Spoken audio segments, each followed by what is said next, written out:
A continuación, Psicología Ahora.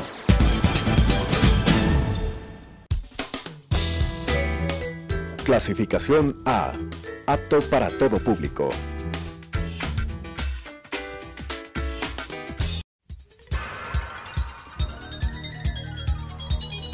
Las opiniones vertidas en este espacio por la producción y dirección del programa son de exclusiva responsabilidad de sus autores y de quienes intervienen en ellos.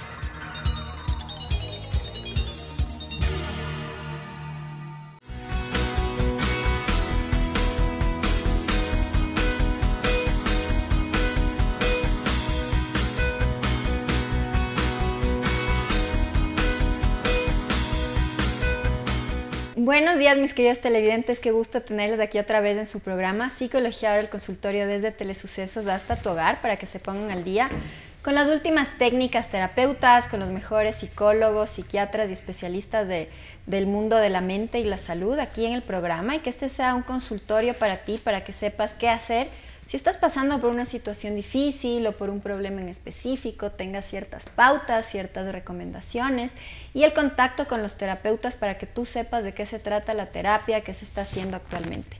Como siempre les digo, todos deberíamos ir a terapia, porque la terapia no es para personas con una patología severa, sino para que todos los individuos puedan reconocerse a sí mismos, entender qué les está pasando, sanar temas del pasado, reconocer situaciones que se repiten, poderse proyectar al futuro, muchísimas otras cosas más. Les recuerdo que el programa pasa los días martes a las 10:30 y el reprise es el sábado a las 12:30, y sobre todo también invitarles que nos vean en YouTube poniendo Psicología Ahora Telesucesos. Van a ver muchos de los programas que hemos tenido en los últimos 3 años, aunque el programa ya va 8 años al aire. Así que les recomiendo que investiguen un poquito, que vean los programas. Si tienen alguna recomendación, pues pueden mandarme un mensaje, contactarse conmigo.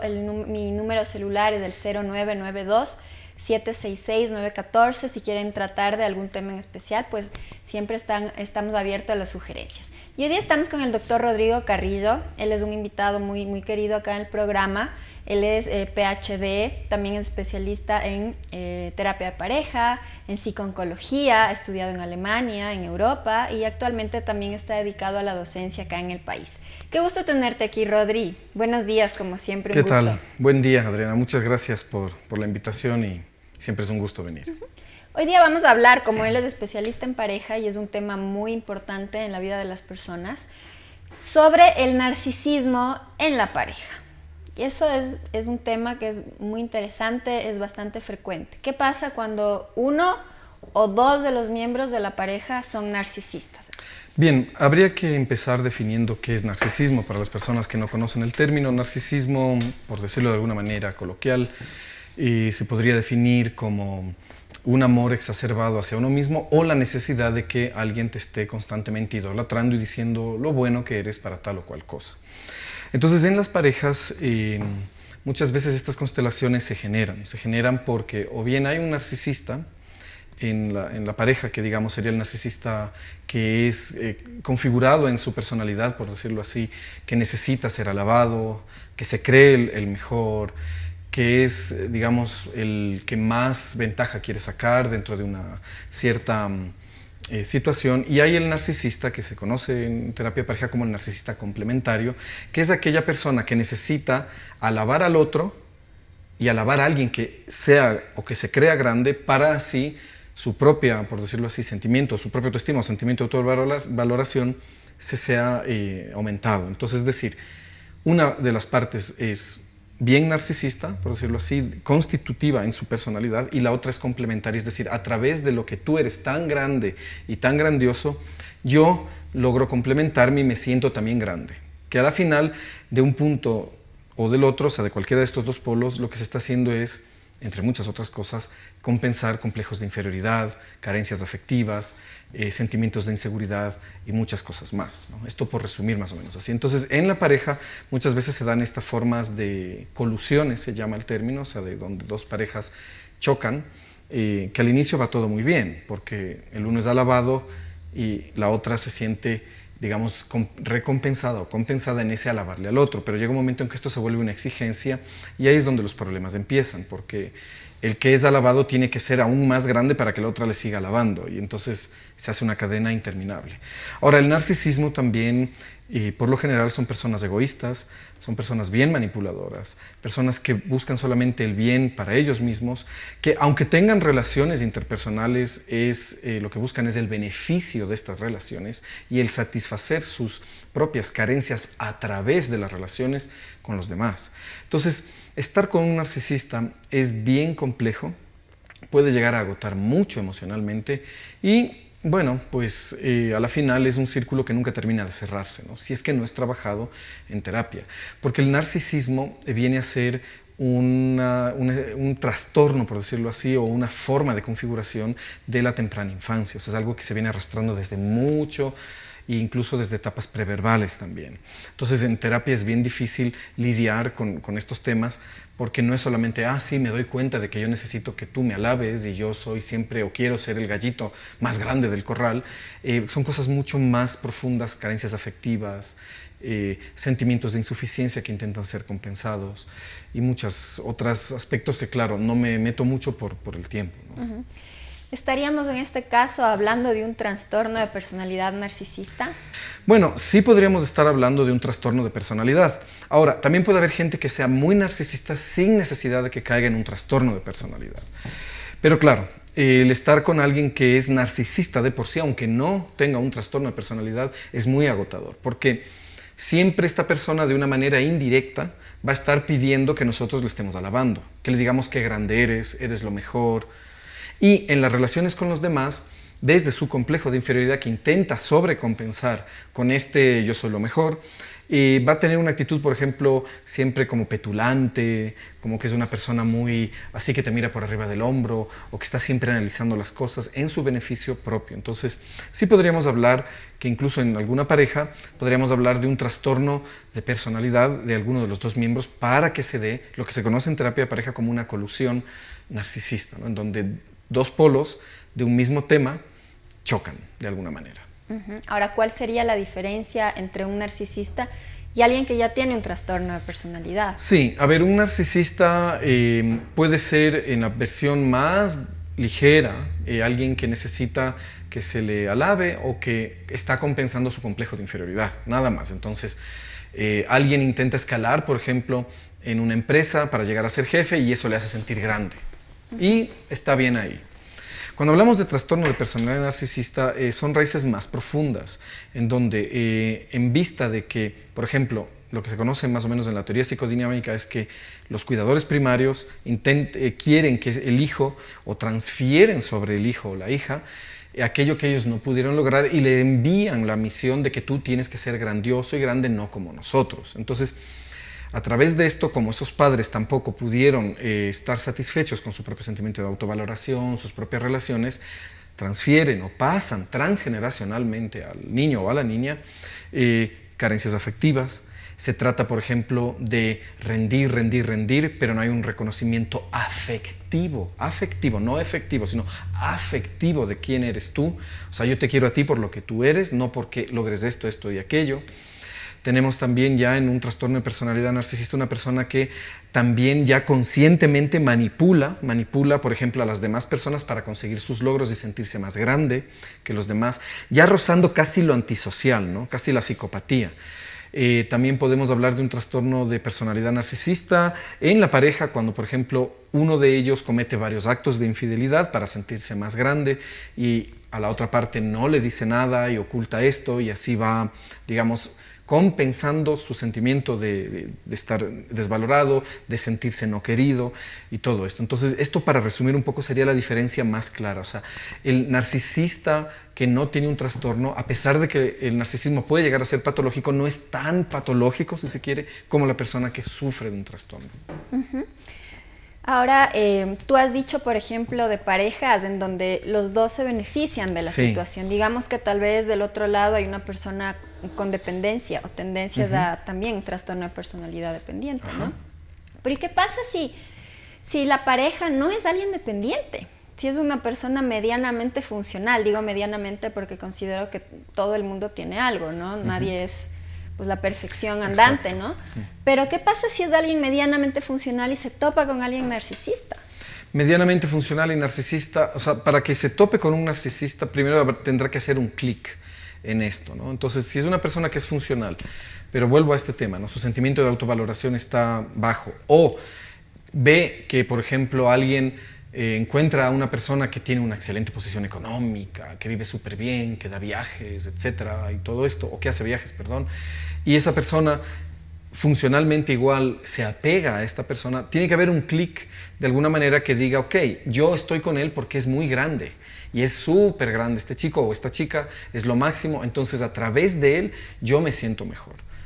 ¿Sí? O sea, es algo así, es como si, literalmente, sin saberlo, pero utilizamos al otro para ir compensando cosas nuestras. Como que llenamos un hueco inconsciente a partir de la grandeza del otro por decir, yo estoy con esta persona que es increíble, ¿no? Exacto, pero por ejemplo, si nos encontramos una persona que es dependiente, probablemente encuentre a alguien que más bien le cuide demasiado, o busque a alguien que le cuide, no a alguien que ella tenga que adorar, o que él tenga que adorar. Quizás alguien con personalidad anancástica o que tiende hacia digamos, el orden, la estructura. Esas personas se llevan muy bien con personalidades más histéricas, si quieres, porque están tan rígidos en su forma de vida que lo que ocurre es que estas personalidades histéricas le dan mucho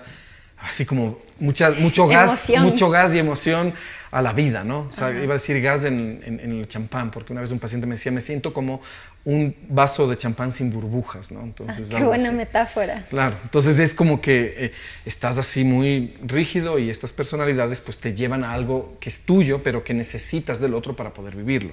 Ajá. Ahora, yendo a un tema más social, aprovechando que estás aquí y tus estudios, ¿hasta qué punto la cultura en la que vivimos fomenta justamente el narcisismo? Y es algo bien visto incluso, ¿no?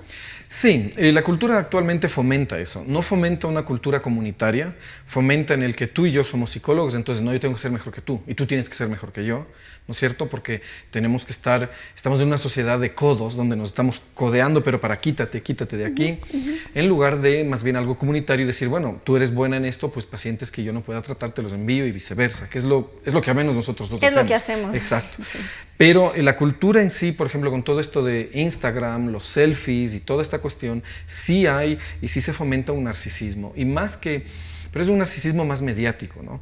Muchas veces no necesariamente personas que están poniendo fotos y se sacan fotos de lo que hacen o dejan de hacer o lo que comen o no comen, necesariamente sean narcisistas en sí. Podría leerse así a una primera instancia. Y sí hay gente que hace eso y sí es narcisista. Pero habla de un vacío muy fuerte, porque vivimos en una cultura que es muy acelerada, donde muchas veces los procesos de asimilación no se respetan, es decir, tienes que hacer esto de hoy para mañana.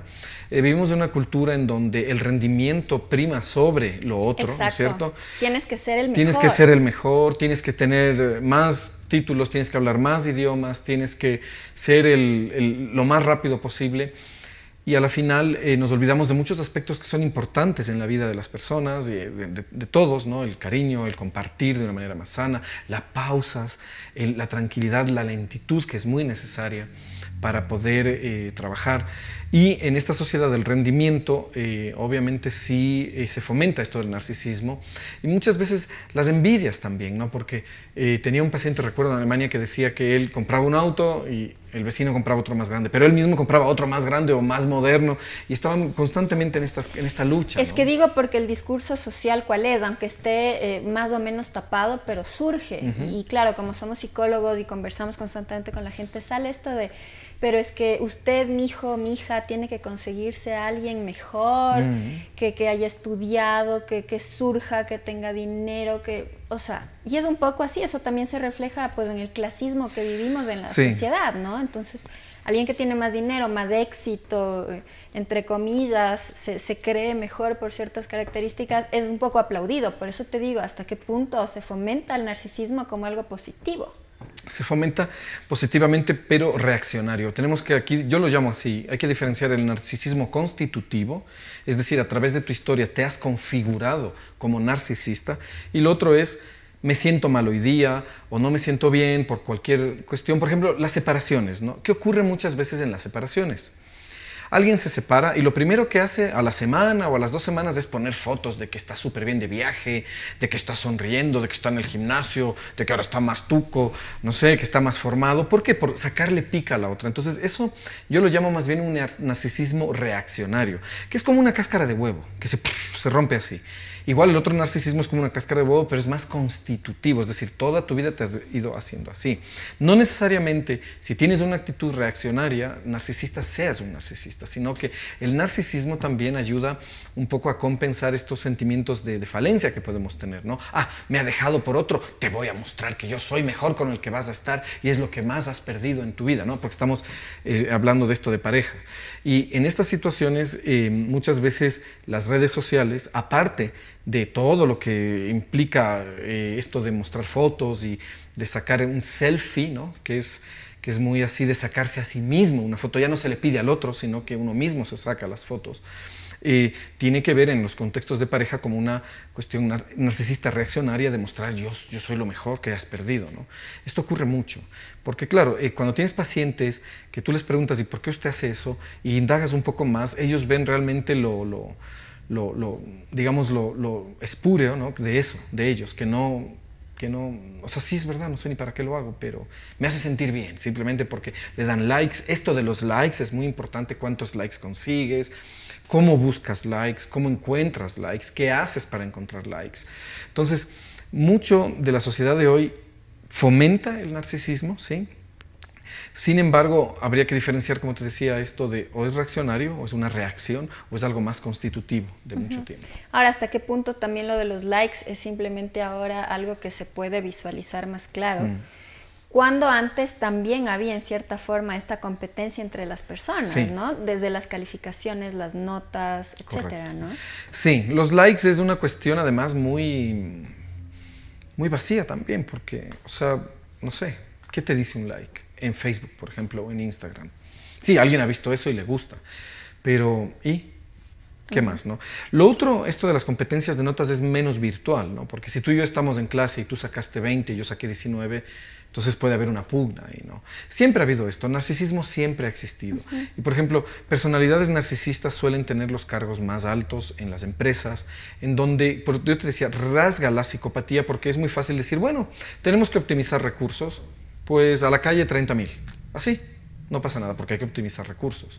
O sea, es diferente que si tuvieses ahí una persona que es más oral, que es más de cuidar, que se preocupa por el otro, tal vez diría no, tal vez nosotros que somos los jefes tenemos que bajarnos los sueldos, pero no vamos a votar a 30,000 o vamos a mejorar la producción, etcétera, no sé.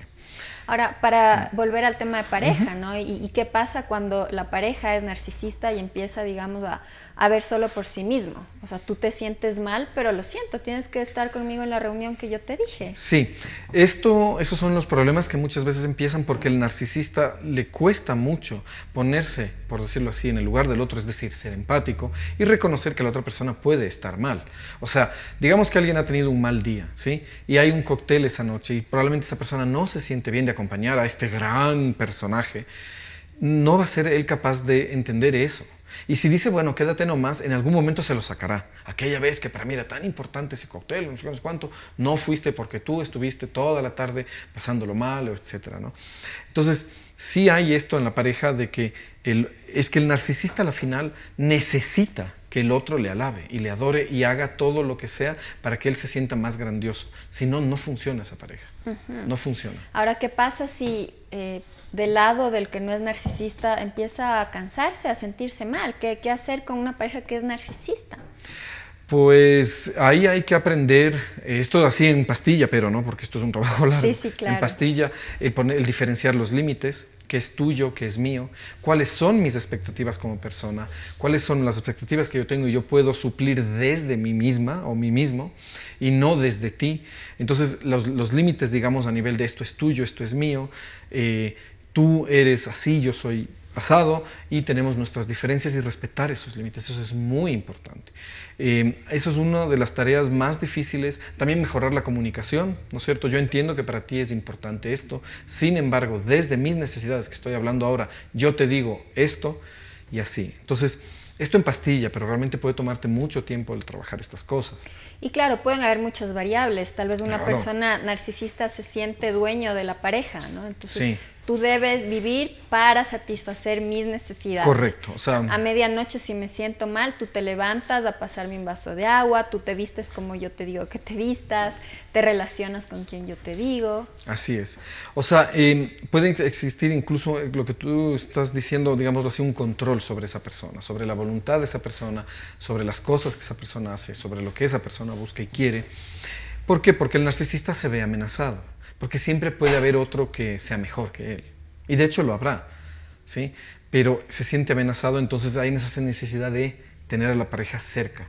Porque él, sin esa pareja, no se va a sentir totalmente completo, porque la otra parte de la pareja es complementaria. Le alaba, le hace más grande de lo que él ya cree que es, ¿no? Entonces, es complicado. Es complicado. Ahora, cuando hay dos narcisistas en una pareja, Dos narcisistas, es que los va a haber, como te decía, o sea, cuando hay un narcisista complementario. Cuando hay dos narcisistas, ¿qué puede haber? Puede haber, por ejemplo, mucha competencia, ¿no es cierto? ¿Ya? Los dos somos académicos, entonces, tú has hecho 2 papers, yo hago 3. Pero es que yo hice 1 y el mío salió premiado. Tú has hecho 10 y ninguno ha salido premiado. Y tú sales con que no, es que tener 10 papers es mejor que 1, porque claro, saliste premiado porque esa es la revista de tu amigo. Entonces él seguro manipuló el jurado. Entonces, es una cuestión de competencia. A la final, que también entran otros aspectos ahí en la pareja, o sea, también la cuestión del poder, del control, pero a nivel narcisista se generaría un choque constante, si los dos no son complementarios. ¿Sí? Que a veces es muy difícil que sea esa pareja, pero puede darse también, ¿no? En que yo soy narcisista, tú eres narcisista y estamos aquí peleando los dos por ver quién de los dos es mejor. Y esa pareja sirve exclusivamente, o sea, tú como pareja me servirías a mí para yo cada vez verificar que sí soy grande, ¿ya? Y lo mismo para ti. Y estamos unidos a través del conflicto. El rato que uno de esos dos diga, ¿sabes qué? Bueno, ya, ¿y qué pasa? Bueno, ya escribiste 10, ¿y? Se desarma eso también, ¿no? Es porque ya no hay esa base que es desde la carencia, desde esa sobrecompensación del complejo de inferioridad y muchas otras cosas más, carencias afectivas, etcétera, etcétera. Ya no hay eso, entonces, ¿qué vamos a tener? Juntos. ¿No? Claro, ahora, difícil que el narcisista se dé cuenta que está mal, porque Sí. como es narcisista siempre va a estar bien. Siempre va a estar bien, va a tener la razón en todo, va a saber hacer mejor las cosas que los demás. Y esto en terapia incluso es difícil. Trabajar con personalidades narcisistas es bien complicado. No es sencillo. Puede tomarte años, ¿sí? Trabajar, lograr ciertas cosas, entrar, digamos, al núcleo frágil que tiene ese narcisista que está cubriendo con toda esta cuestión de la grandeza, de ser el mejor, de sentirse el mejor, de dar cada vez más, de rendir más para así compensar, etcétera, etcétera. Entonces, es bien complejo el trabajar esto, no es una cuestión fácil. Bueno, Rodri, qué tema tan interesante. Me dicen que se nos acabó el tiempo. Me gustaría que dejes un número de contacto para que las personas que quieran ponerse en contacto contigo pues lo hagan. Gracias. Mi teléfono es el 099-55-71588. Y también me pueden visitar en mi página web psicologiaecuador.com. Perfecto. Bueno, mis queridos televidentes, espero que hayan disfrutado este programa. Nos vemos la próxima semana con más de Psicología Ahora. Que tengan un buen día.